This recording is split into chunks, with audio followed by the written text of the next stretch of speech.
G'day Australia, Korum E here for the DIY-cademy.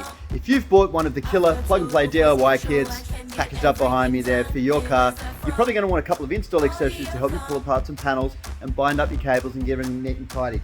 We do too. The first one I'm going to tell you about here is the $9 DIY install kit. $9, mate, come on.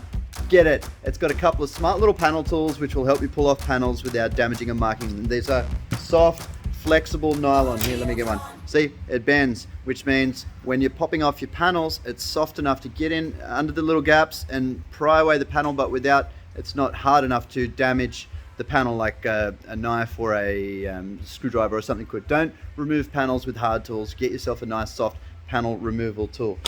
So, with a couple of those included in the kit and 2 rolls of tape. One soft fabric tape from Car Builders. It's very good quality tape. You would have heard the brand.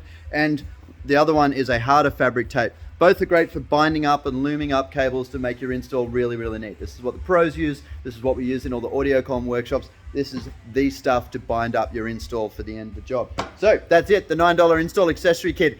Get it with your install kit and go pro today. Thanks for watching. Make sure you hit that subscribe button. Check out our channel for other videos and the level 2 DIY install accessories kit, which will be somewhere in the other videos. Check it out.